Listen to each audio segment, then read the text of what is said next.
The message came through at 600 hours, sterile and bureaucratic as always.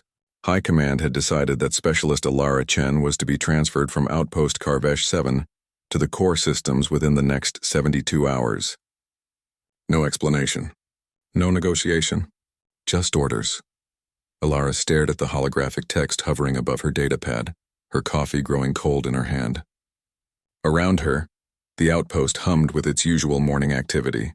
The whir of environmental systems, the distant clatter of equipment being moved, the chittering conversations of the Carvvesi workers beginning their shifts. She'd been here for 18 months.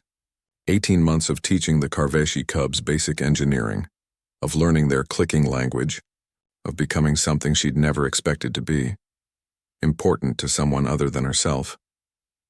You are troubled. Ilara looked up to find Elder Reshka standing in the doorway of her quarters, the elderly Carvvesi's silver-gray fur catching the artificial light. The alien's 6 limbs moved with careful deliberation, a sign of her advanced age among her species. High Command is transferring me, Ilara said simply. 3 days. Reshka's antenna flattened against her skull, a gesture of distress. The cubs? I don't know how to tell them. The Carvvesi were an insectoid species, vaguely mantis-like but with softer features and expressive antennae. They'd been humanity's allies for barely 5 years, brought into the Galactic Coalition during the same conflict that had nearly destroyed both their worlds. Their young, the cubs as humans had taken to calling them, were precocious and brilliant, but also deeply emotional and prone to bonding. Alara had bonded with them without meaning to. It had started with simple mathematics lessons, moved on to basic circuitry, and somehow evolved into something that felt uncomfortably like motherhood. You must tell them today, Reshka said quietly. They will sense your distress regardless. Better they hear truth from your mouth. The teaching dome was filled with the usual chaos when Alara arrived. 17 cubs between the ages of 4 and 7 standard years, all clicking and chirping and climbing over each other in their excitement. They were working on a project, building simple robots from salvaged parts. Theric saw her first. He was the smallest of the group, his chitin still soft and pale green with youth. He'd been abandoned by his birth colony during the war, found by human soldiers in a destroyed settlement. Ilara had been the one to coax him out of hiding, to teach him that not all large beings meant harm. He rushed to her now, all 4 walking legs carrying him across the room at alarming speed, his 2 manipulation arms reaching up. Without thinking, Ilara scooped him up, feeling his weight settle against her chest as his antenna brushed her cheek in greeting. Ilara, teacher. Look, look! He gestured excitedly toward a half-assembled bot on his workstation. I made the legs move. All by myself. That's wonderful, Theric, she said, her throat tight. How was she supposed to do this? The day passed too quickly. Ilara moved among the cubs, helping with circuits, praising innovations, settling disputes. Every moment felt weighted with farewell, though she hadn't yet found the words to tell them. It was Theric who noticed first. Of course it was. Ilara, teacher, is sad, he announced during afternoon break, his antenna rigid with concern. Why sad? 17 sets of compound eyes turned to her. 17 small bodies went still in that uncanny way the Carvvesi had when they sensed something important. Ilara sat down on the floor, letting them gather around her. I have to go away, she said softly. High Command is sending me to another posting. In 3 days. The silence that followed was absolute. Then Theric made a sound she'd never heard before, a high, keening whistle that made her bones ache. The other cubs took it up, a chorus of distress that brought Reshka and 2 other adults running. No, Theric said, wrapping all 6 of his limbs around Alara's arm. No go, you stay. You ours. I don't have a choice, little one. Orders are orders, but even as she said it, she wondered if that was true. Wondered if she could refuse. Wondered what they'd do if she did. That night, Ilara lay in her cot in the human quarters trying to compose a message to High Command. A request for extension, a plea to reconsider, anything. She heard the door to her quarters hiss open and tensed. The outpost was safe, but soft clicking, the gentle tap of small limbs on metal flooring. Ilara sat up to find Theric in her doorway, barely visible in the dim emergency lighting. Behind him, she could make out other small shapes. More cubs. Theric, you should be in the dormitory. All of you should. We stay with you, Theric said firmly.